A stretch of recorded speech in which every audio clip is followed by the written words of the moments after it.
Hola, buenos días. El día de hoy voy a presentarles para usted una nueva técnica de espectroscopía que ya les voy a presentar, chico.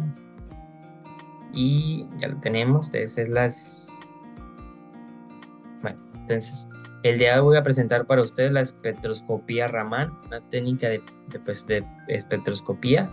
Mi nombre es Dayan Steven García Pérez, soy estudiante de la Universidad Industrial de Santander en Ingeniería Metalúrgica. Entonces, la información que se, que se, que se obtuvo para hacer esta presentación fue del libro de Fundamentos de Química Analítica de Scoop, también de artículos científicos de revistas como Science Direct, Scopus y también de Google y de Google Academy. Entonces vamos a empezar con una descripción de la técnica. Entonces, la espectroscopía Raman es una técnica de análisis químico no destructivo que proporciona información detallada sobre la estructura química, fase y poliformismo, cristalinidad e interacciones moleculares.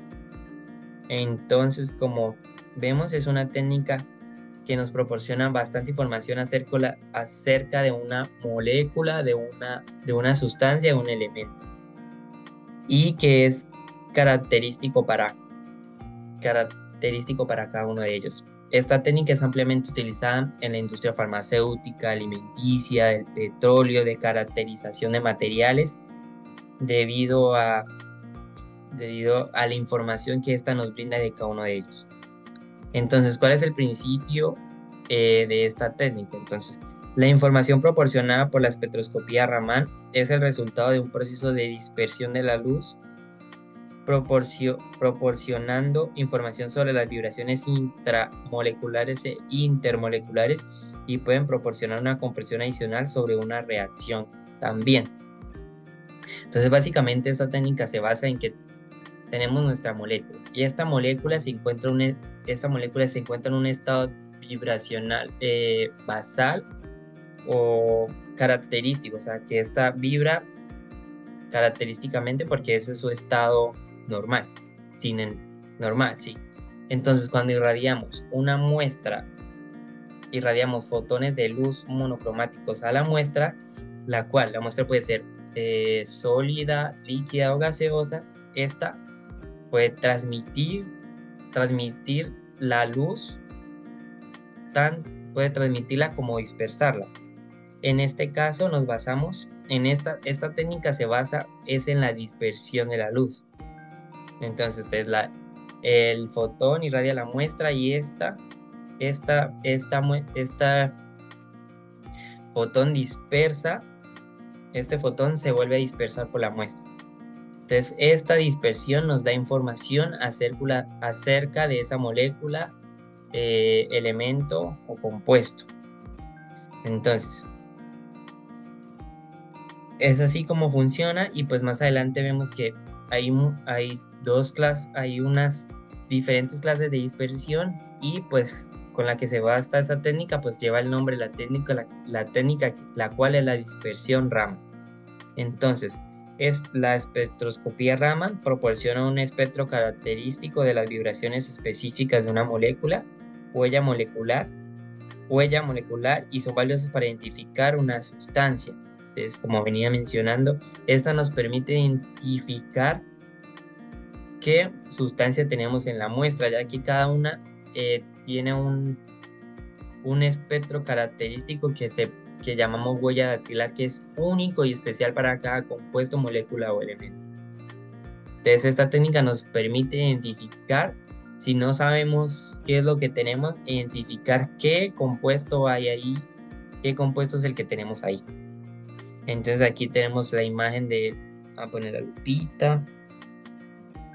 Tenemos la imagen del equipo, el espectrómetro Raman, y aquí más o menos cómo funciona, pues que la molécula está en su estado vibracional basal, es irradiada con un fotón, el cual hace que aumente su estado vibracional y esa luz se disperse con mayor o menor energía. Y pues la dispersión Raman es la que se dispersa con menor energía, la cual nos da información característica de ese elemento o compuesto. Pues aquí tenemos el dibujito o el esquema de cómo es el equipo por dentro y de cómo funciona. Y aquí pues ya tenemos un espectro Raman de dos compuestos diferentes o de dos moléculas. Ahora, entonces tenemos que entender qué es el fenómeno de dispersión. Entonces, para entender en qué consiste, supongamos que tenemos un recipiente de vidrio que contiene tetracloruro de carbono. Sobre la superficie del líquido y perpendicular a la misma hacemos incidir un rayo láser monocromático de cierta longitud de onda planta. Entonces aquí tenemos nuestro tetracloruro de carbono, el cual está en un contenedor transparente. Aquí tenemos, digamos, nuestro láser y aquí pues es irradiado. Se irradia un rayo láser monocromático, el cual significa que solo tiene una longitud de onda, una sola longitud de onda. O sea, no es como la luz del sol, que esta se divide en diferentes longitudes de onda. No, aquí vamos a trabajar un láser que solo tiene una longitud de onda. Entonces, como vemos, si irradiamos la muestra, esta es transmitida y pues no vemos ninguna dispersión. Esta no la podemos ver con el ojo humano. Para eso necesitamos un equipo especializado. Entonces, se dice que parte de la radiación del láser incidente se ha dispersado. La dispersión se puede deber a muchas causas, pero una muy importante por la información físico-química que proporciona la muestra irradiada es la dispersión Raman. Entonces, como vemos, pueden haber muchísimas dispersiones, como vemos aquí en la gráfica. Y estas dispersiones pueden ser en diferentes ángulos y con diferentes energías. Entonces ahí podemos hablar de dispersión inelástica o no inelástica, pues que en la siguiente diapositiva creo que ya vamos a hablar de eso. Entonces para eso necesitamos ese equipo que nos mida ese equipo que es el espectrómetro Raman, que nos mide esa dispersión que no podemos ver y que es característica para cada elemento. Entonces aquí vemos qué es, o sea, cuál es el fenómeno de dispersión. Entonces el haz viene aquí, interactúa con la muestra y esta se dispersa en diferentes ángulos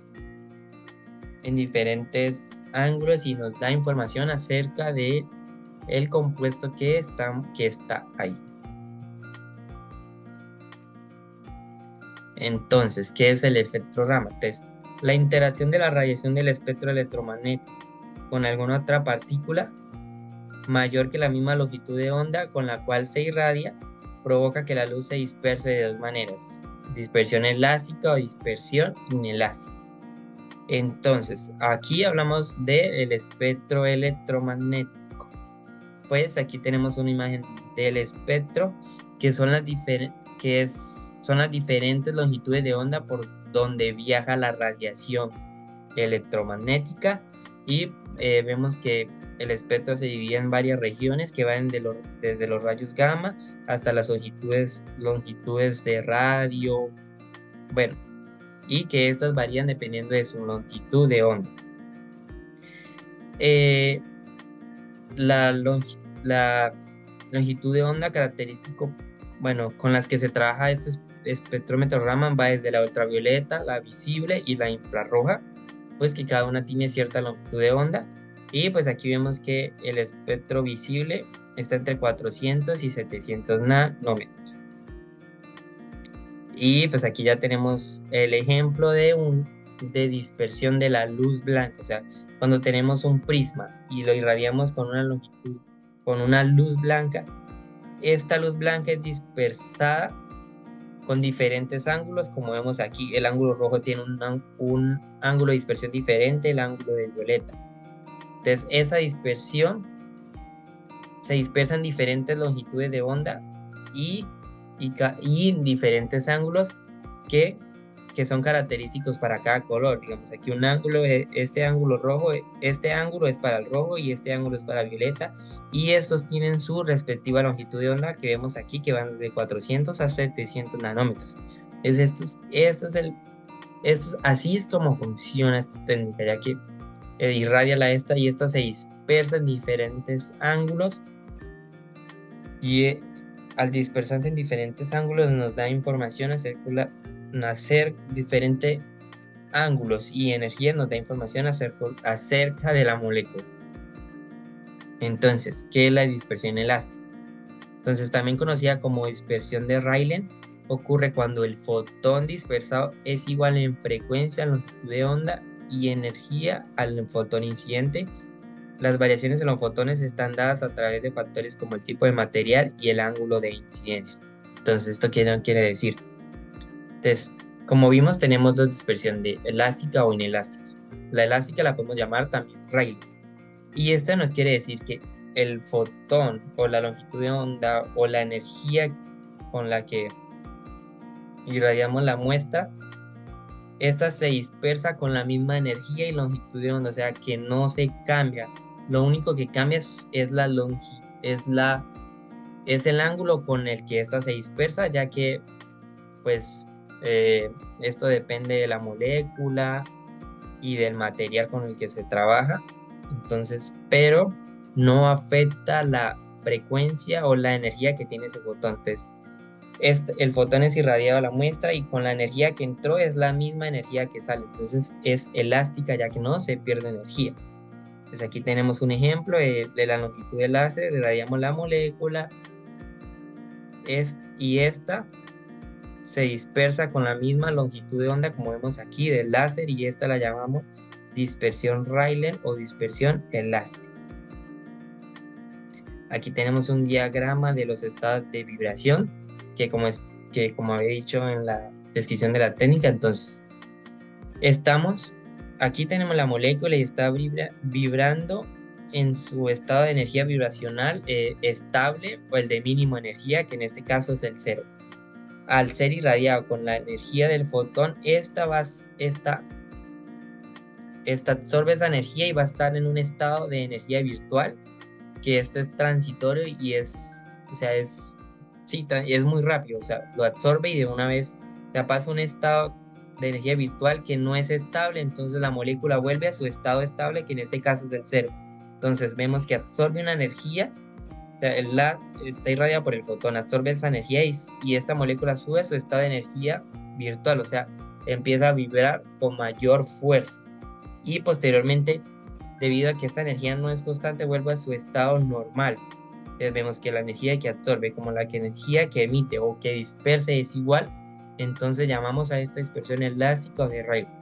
Y pues esto lo podemos ver comúnmente en los amaneceres o en el cielo, ya que la energía, los rayos electromagnéticos del sol o la luz del sol entran a la atmósfera en diferentes ángulos y chocan con las moléculas que hay en la atmósfera, o en el cielo, en la atmósfera, el oxígeno, el nitrógeno, el dióxido de carbono, lo cual hace que la luz blanca se disperse en el cielo en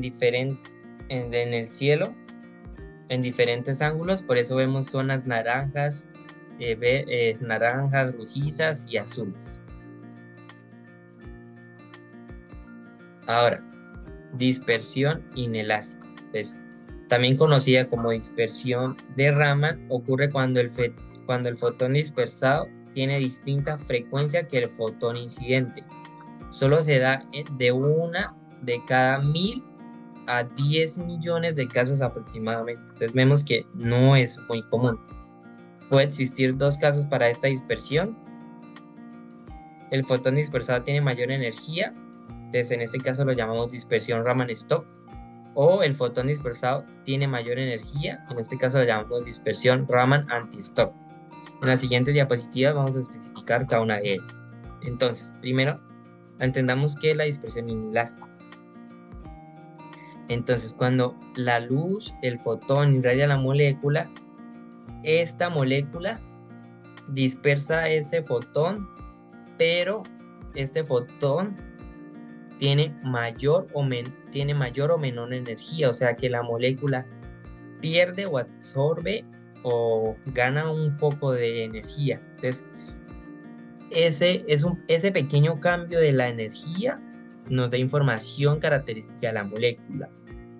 Y con eso construimos el espectro Raman. Entonces así es como se va a usar la dispersión inelástica. O sea, esta, bueno, lo podemos ver aquí en la imagen. Aquí está la luz incidente. Entonces vemos la dispersión Raman-Stott y la dispersión Rayleigh que vimos anteriormente, que la energía del fotón es que entra y el cual es dispersado es igual, pero la energía para la dispersión Raman es diferente, es mayor o menor.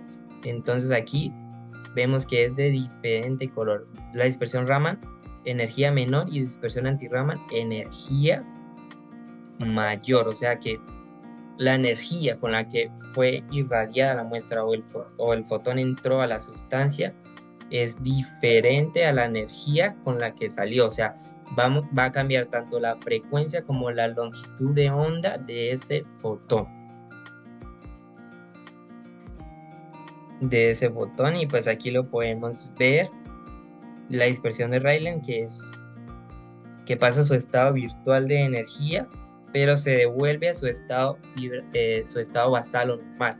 En cambio, para el Stott Raman vemos que es diferente, al igual que para la dispersión Raman anti-Stott. Pues aquí ya en estas diapositivas entramos en detalle. Entonces, dispersión Raman-Stott. Se le denomina dispersión de Raman-Stott a la dispersión inelástica donde el fotón pierde energía. El fotón le ha cedido energía a la molécula que ha impactado y la radiación dispersada es menor que la radiación incidente. Entonces, este no quiere decir, bueno, que el fotón irradiado con la energía y el dispersado tiene menor energía, o sea, la molécula o la sustancia gana un poco de energía de ese fotón. Y ese poquito de energía o esa diferencia en la longitud de onda, pues nos da información acerca de la molécula. Entonces aquí podemos tener estas gráficas donde tenemos la dispersión Rayleigh inelástica que está en su estado basal y sube a su estado virtual y se devuelve, pero no gana ni pierde energía, o sea, es elástica. La energía va a ser igual. Aquí tenemos el Stott, la dispersión Raman-Stott, donde el fotón irradia la muestra, aumenta su estado vibracional, se absorbe energía y al volver a está en un nivel de energía mayor, o sea, esta molécula absorbió energía y está vibrando un poco más. Entonces, el fotón dispersado pierde su energía. Ahora la dispersión Raman anti-Stott, que se le denomina dispersión Raman anti-Stott al efecto de dispersión inelástica donde el fotón gana energía. El fotón ha tomado energía de la molécula que ha impactado y la radiación dispersada es mayor que la radiación incidente. Al contrario que la dispersión Raman-Stott, pues el fotón tiene una energía, entra a la molécula y se dispersa con mayor energía, o sea, le quita energía a la molécula. Esta dispersión Raman-Stott también nos da información acerca de la molécula, pero no es utilizado ya que aquí pues esta radiación es 12 veces menor que la radiación Stott. Y aquí tenemos una imagen de nuestro espectro, de un espectro Raman. Entonces aquí tenemos más adelante le voy a explicar, pero aquí tenemos Stott y anti-Stott. Entonces básicamente el Stott y el anti-Stott es una reflexión, donde el Stott lo podemos ver, digamos, como que en un tamaño mejor. Mejor. Cambio el anti-Stott lo vemos 12 veces menor a la Stott. Entonces, por eso es que esta técnica utiliza solamente la dispersión Raman-Stott y no la dispersión Raman anti-Stott. Ahora, ¿cómo es la medición del espectro Raman y cómo es el equipo de espectro Raman? Entonces, los equipos para hacer espectroscopía Raman están compuestos por una fuente de radiación, que es un láser, que como ya había mencionado anteriormente, es un láser monocromático, el cual tiene una sola longitud de onda y una sola frecuencia. Este láser puede estar entre el rango de UV visible ultravioleta, UV visible y infrarrojo, pues normalmente se utiliza en el rango del infrarrojo, ya que esta técnica de espectroscopía Raman se utiliza en conjunto con otras técnicas de espectroscopía, como la espectroscopía de IR o de radiación infrarroja. Entonces es común que se utilice el láser que estén en el espectro infrarrojo. Tenemos dispositivos de manipulación que son monocromadores, divisores de haces, espejos, espectrómetros. Estos son los que guían ese láser o ese haz de luz que es proporcionado por el láser hacia la muestra y lo direccionan hacia el espectrómetro. También tenemos el filtro Notch, el cual es el encargado de filtrar esas fotones o esas longitudes de onda encargado de filtrar la dispersión elástica, que es de Rayleigh, y la dispersión inelástica, que es la dispersión Raman, ya que como esta técnica se basa solamente en la dispersión Raman, lo que hace es filtrar la dispersión inelástica y solo deja pasar la dispersión Raman. El espectrofotómetro, que es el encargado de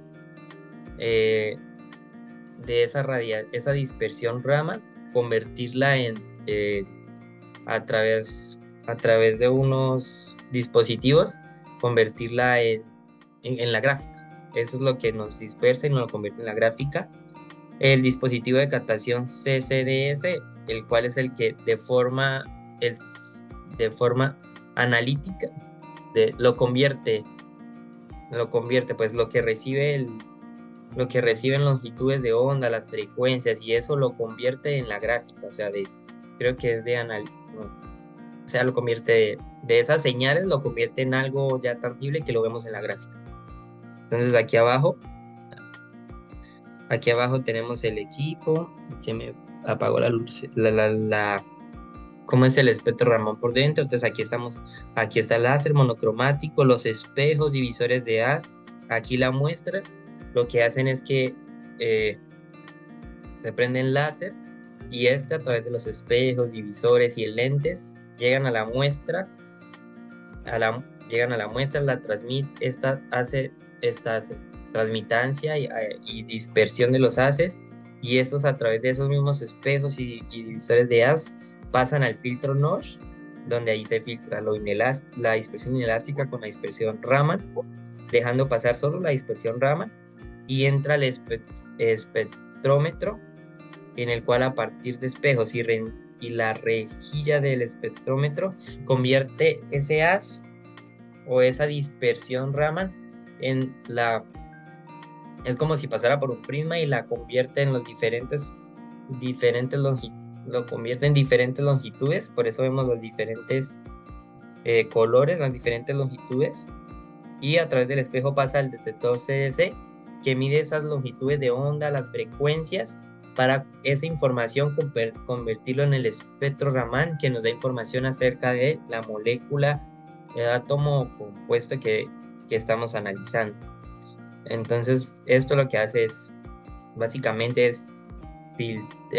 irradiar la muestra, filtrar la diferente dispersión, como ya vimos anteriormente, a través de espejos y rejillas. Lo que hace es ese haz dispersar unas diferentes longitudes de onda, y pues el detector ya no lo detecta y nos hace la gráfica del espectro Raman. Ahora, aquí ya tenemos cómo es un espectro Raman. Entonces, en el espectro Raman existe una región para la dispersión Raman stock y otra Raman anti-stock.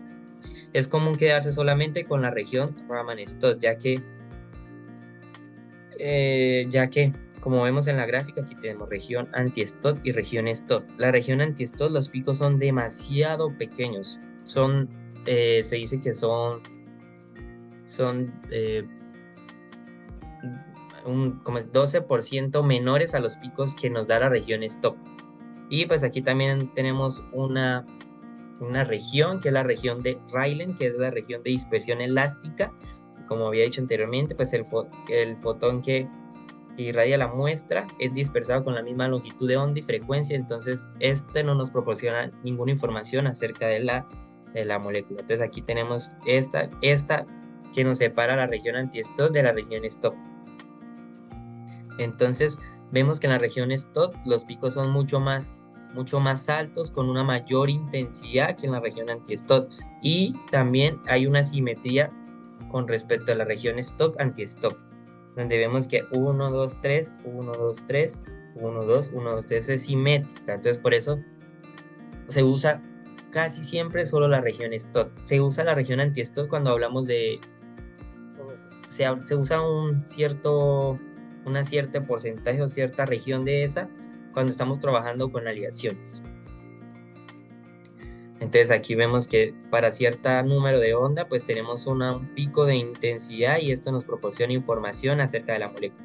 Entonces a partir del espectro es posible obtener el tipo de material y especie química con el que estamos trabajando, estudios cuantitativos, o sea, nos permite también saber el porcentaje o la cantidad de ese elemento o de esa como sustancia, y los modos vibracionales que tiene ese compuesto. Más adelante pues explicaremos un poco más acerca de eso. Entonces aquí tenemos un ejemplo de espectro Raman, o cómo lo podemos analizar. Entonces, los picos ubicados en la zona de alta frecuencia indican presencia de enlaces fuertes, generalmente átomos ligeros, y los picos ubicados en zonas de baja frecuencia indican presencia de enlaces débiles, generalmente átomos pesados. Entonces aquí en la gráfica tenemos dos espectros Raman, uno para el diamante y uno para el poliestireno. Entonces como vemos, el diamante solo tiene un pico de alta intensidad, y esto es característico de átomos ligeros, ya que el diamante está conformado por átomos de carbono, los cuales tienen un número atómico bastante bajo. Y abajo tenemos el espectro Raman del poliestireno, y aquí vemos que tenemos varios picos en el poliestireno. Esto se debe a que tenemos una molécula o un compuesto que es mucho más largo, que está compuesto por diferentes átomos, en este caso de carbono, hidrógeno, y diferentes enlaces. Entonces los picos que están ubicados en zonas de baja presencia nos indican los enlaces débiles, generalmente de átomos pesados. Entonces aquí vemos la diferencia.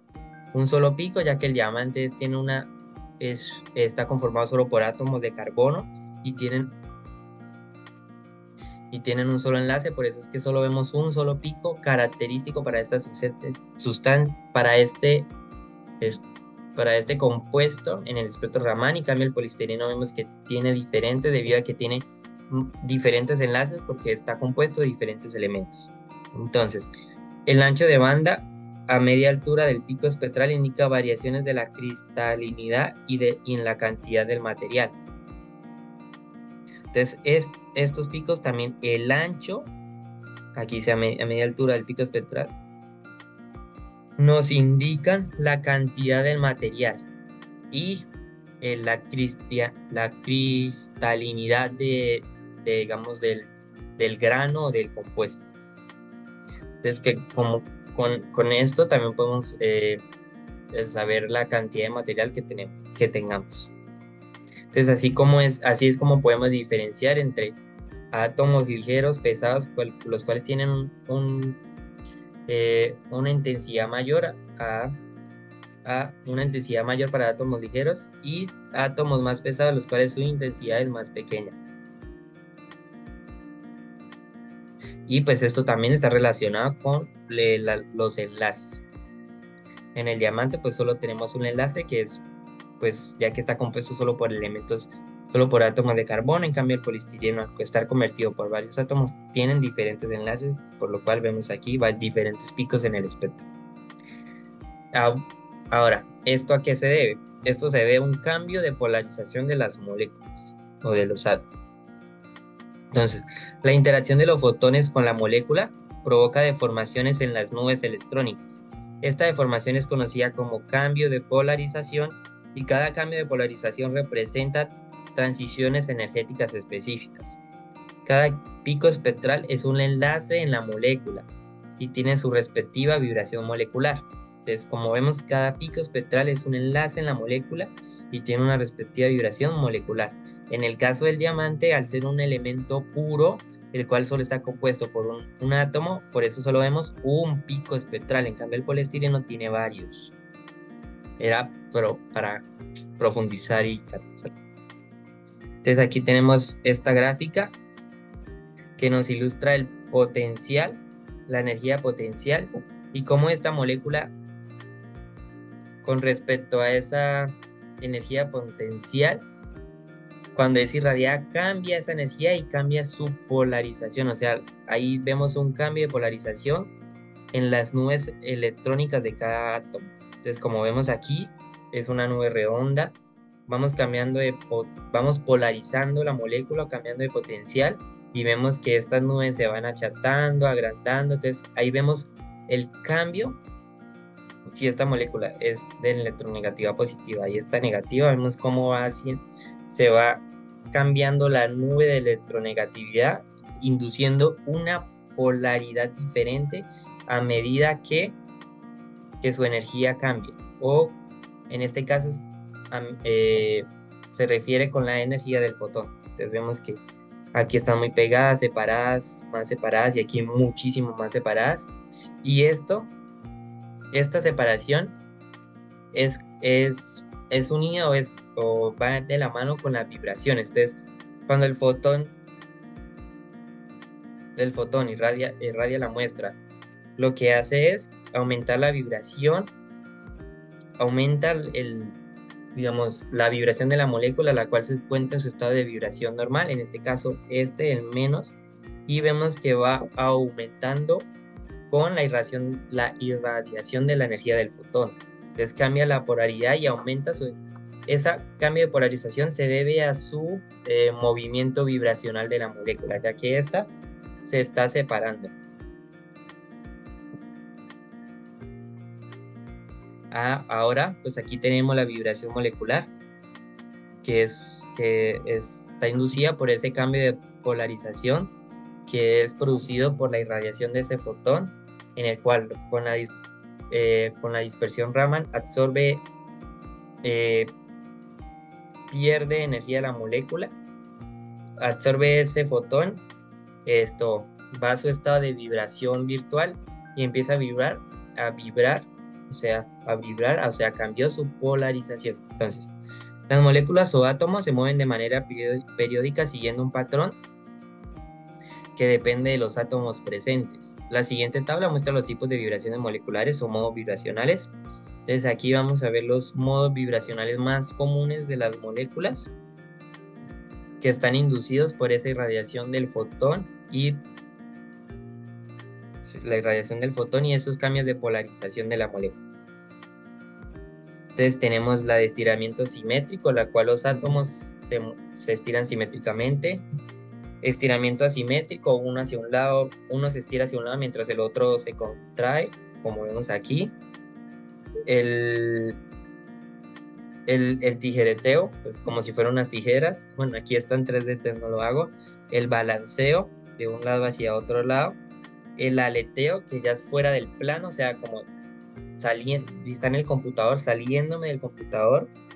Y el de torsión, uno sale en una dirección y el otro del plano, o sea, hacia adentro y hacia afuera. Entonces, estos son los modos vibracionales comunes de las moléculas que son inducidos debido a la irradiación de esta fuente de radiación electromagnética, pues que, como expliqué esto anteriormente, pues se debe a ese cambio de modo vibracional virtual que es espontáneo, que es debido a esa fuente de radiación y que no es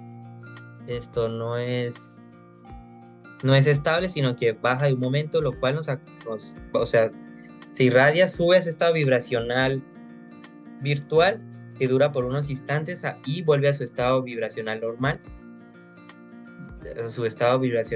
o basal, y que si pierde la energía de la molécula, pues el haz dispersado es de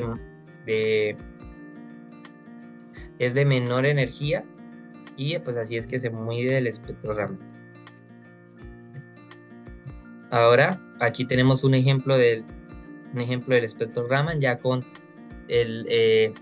una molécula, cómo son los modos vibracionales y cómo cómo la polarización de esa molécula induce esos modos vibracionales y es como vemos en los picos. Entonces, a continuación se presenta como ejemplo un espectro Raman para la molécula de tetacloruro de carbono con su interpretación. Entonces aquí tenemos la molécula de tetacloruro de carbono compuesta de 4 cloros y un carbono. Como vemos aquí, tiene una figura, figura como piramidal, como vemos aquí. Entonces a esto lo llevamos al equipo, esta molécula, y le hacemos una medición del espectro Raman. Entonces irradia con el láser monocromático. Ahí tenemos dispersión elástica, tanto dispersión inelástica, y esto se lleva al espectrofotómetro y a través de la captación y del software pues ya nos da el espectro que teníamos aquí, que mide la intensidad versus el número de onda, que es 1 sobre la longitud de onda en centímetros. Entonces vemos que cada pico para el tetacloruro de carbono se refiere a un modo vibracional diferente de la molécula. Tenemos 4 picos, 1, 2, 3, 4. Y su intensidad, digamos, para el B1, este pico, se refiere que para esa intensidad o esa longitud de onda, la molécula se ve más afectada por esa longitud característica o está compuesta mayoritariamente por esos enlaces y por ese modo vibracional, por eso es que vemos de mayor intensidad. Entonces aquí tenemos el pico 1, que vemos la molécula que está inducida en modo vibracional de tijereteo, y pues lo capta aquí. El segundo pico es por un modo de flexión. El tercer pico y el más alto es un modo de estiramiento simétrico. Vemos que todos los átomos de cloro se estiran simétricamente, y el último, el más pequeño, es de estiramiento pero asimétrico. Entonces es así. Es como el espectro Raman nos da información acerca de la molécula, y por eso decimos que es característica de cada uno, porque esta depende de los enlaces, de los modos vibracionales, de los elementos, y ese pico es característico para cada una de esas moléculas. Por eso decimos que es una huella dactilar de cada uno, ya que el fotón interactúa con la molécula y esta absorbe cierto porcentaje de esa energía, lo cual dispersa esa energía como dispersión Raman, y con esa dispersión Raman nos da información característica de esos modos vibracionales, de la polarización de la molécula, así como de la cantidad de cada uno de esos elementos en la molécula. Eso es todo. Muchas gracias. Nos vemos en un próximo video. Hasta luego. Bye.